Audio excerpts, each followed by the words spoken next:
Hello and welcome back to Jenny Thelma Crazy Kitchen. Today I want to share a couple of cleaning tips with you. I've made a whole video around how to clean the bowl already and how to clean the machine. I'm going to put the links into the description down here. But today I want to share two new things with you that I've learned just recently. One of them is we do have a new cleaning brush available in the mix shop. And I absolutely fell in love with this one. So because it has two sorts of brushes. So one of them are a little bit more sturdy on this side and the other ones are really nice and fluffy on the other side. So you could use these two just to make sure you get everything uneven underneath the machine right from here. What I also love about these brushes that they are sturdy enough to help me cleaning the inside of the arms, like that. Okay, and the soft brush here I usually use to clean out the inside of my bowl, and there's a little hole there in the back, so I can just make sure everything goes through the hole, and then it will appear on my kitchen bench, and from here I can just brush this off. So I find this little helper absolutely fabulous, and I hope you like it too.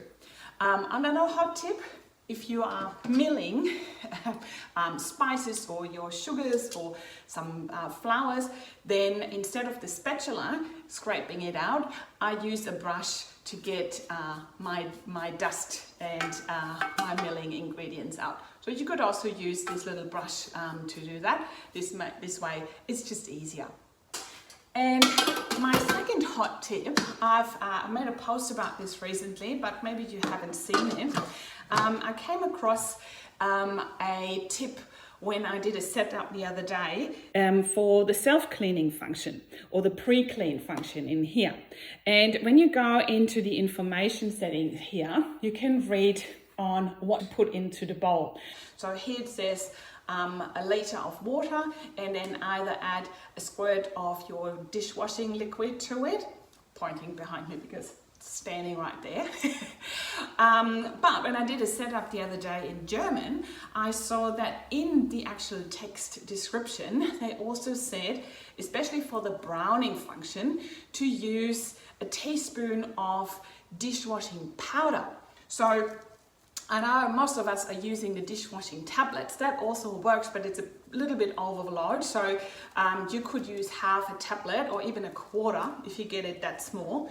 But if you use the browning function quite a lot, like I do, I just got this one here. So it's a just no branding, obviously. So any dishwashing powder. So that was before they actually invented tablets. So it's a powder, and a teaspoon of that together with the water, and that will avoid the foam, but it will heat it up, and everything browning, any residue that's still in the bottom of your bowl will come off just like that. Magic. So I hope you find these two new cleaning tips helpful, and I love to see you back next time. Bye now.